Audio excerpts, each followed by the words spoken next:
On Sunday, the 6 candidates for the 10th Congressional District met in Xenia at the Democratic headquarters and gave about a 5-minute speech each and took a couple of questions. On this tape, I've condensed the answers and the speeches down to about 10 minutes total so you can get a brief introduction of the candidates.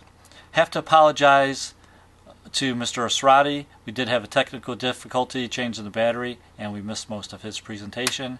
And then to Ms. Newhart as well. Last night when I put the tape together I was kind of tired and quit before I pulled off most of her highlights like that.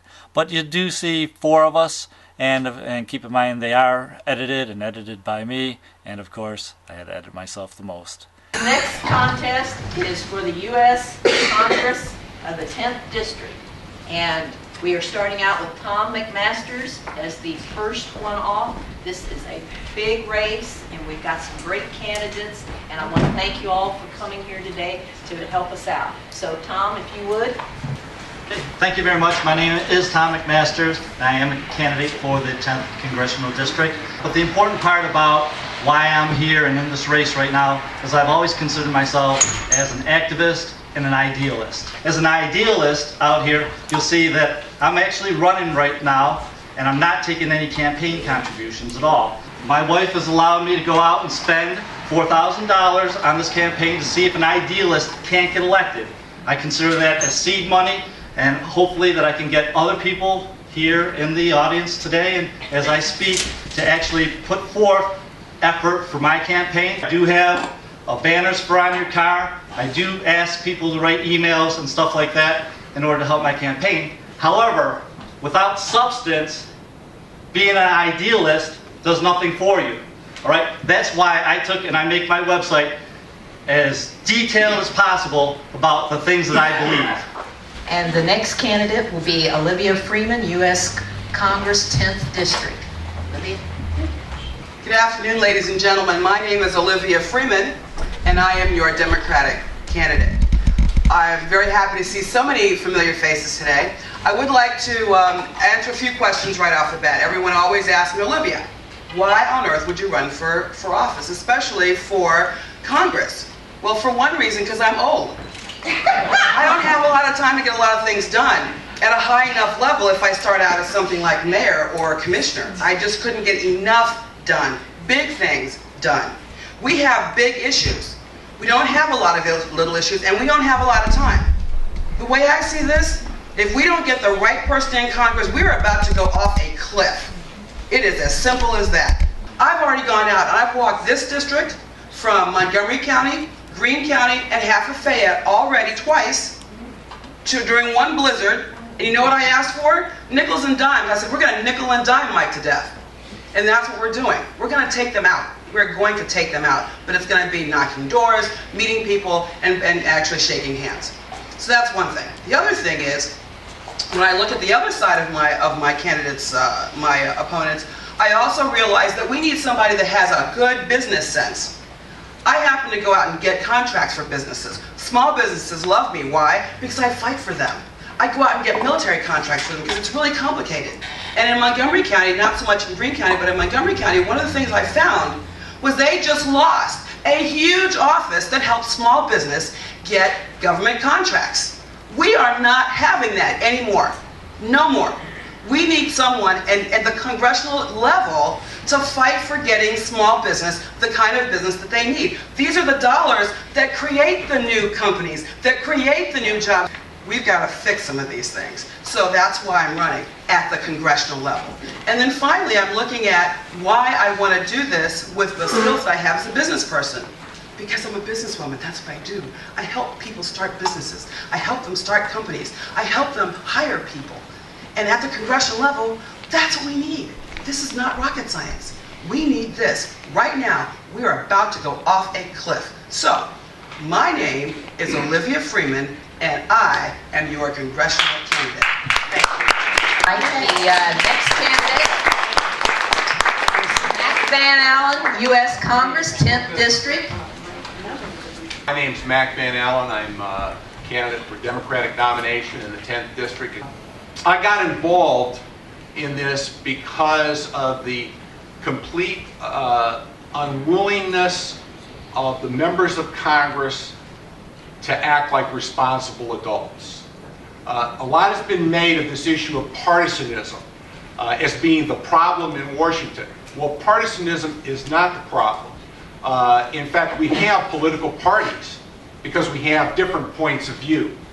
And we expect them to be partisan and represent our point of view very vigorously. The problem is the complete unwillingness to compromise. At the end of the day, when the battle's engaged, adults have to sit around the table and make a decision and compromise.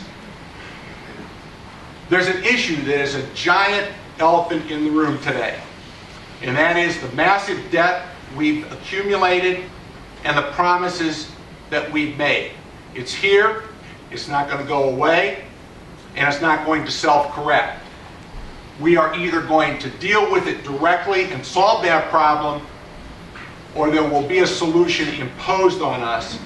And if the latter is the case, I don't think it's going to be a good end for working people in America. Why is this important to people that get up every day and go to work and try to support a family? Because we found out in this last crisis, we don't make good decisions or fair decisions in a crisis situation. Big money gets bigger, and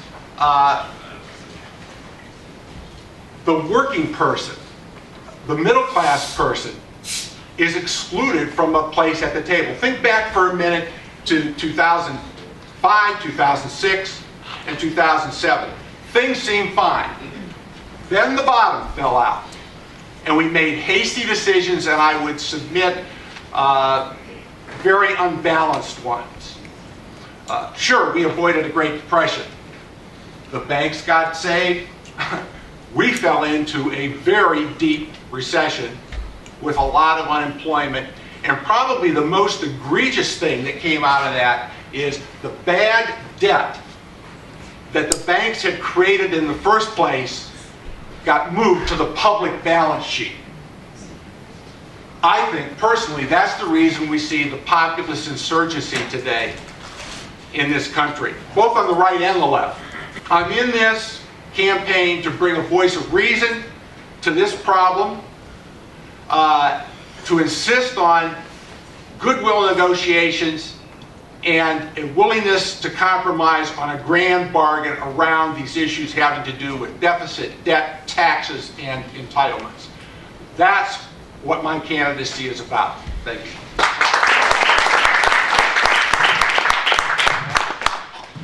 All right, our next candidate is Ryan Steele for the U.S. Congress, 10th District. This is an all-out horse race, folks. 6 fine districts. Good afternoon, everybody. I want to thank you all for coming out today, the board for having this event, especially Doris here. You've been a big help for me so far. I appreciate it. I appreciate having the opportunity to come out here today. As you have 6 nominees to choose from this year for the 10th District, I'm here to tell you who I am and offer you an argument as to why I think I should be your nominee. I've been delivering pizzas for the last 3 years. I spent the last 4 years at Wright State University, where I earned a bachelor's degree in liberal arts, majoring in religious studies and minoring in philosophy. My specific areas of study in school were early Christianity, which is the first 400 years or so of it, the philosophy of religion, and philosophy of life.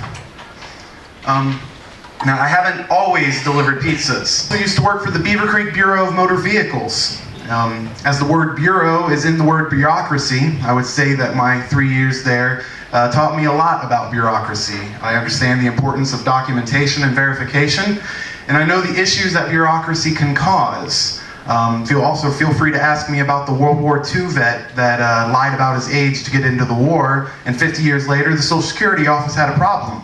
So I had to try to help deal with that when I was working at the BMV. Also, my attention to verification and documentation is the only reason I was actually able to stand in front of you today, as my petitions the second round were originally rejected. I had to go in and we went over all the signatures and we found 5 that were improperly rejected, so I was able to make the ballot, and here I am today. There's one other job that I've held in my past that I'd like to talk to you about. I spent 1 year as a subcontractor for the Dayton Power and Light Company. Primarily, my job was to read meters and turn power on and off as people moved in and out of their houses. I loved this part of my job. I averaged driving about 1,000 miles a week, and I worked in all 3 counties in the 10th District. In fact, it was during long drives around Fayette County that I realized that I was a philosopher and that I needed to find my role in society as such. In a lot of ways, that job led me to be here today. Not just because it led me to school, which has led me here, but there was another aspect about that job that always bothered me. I was also a collections agent.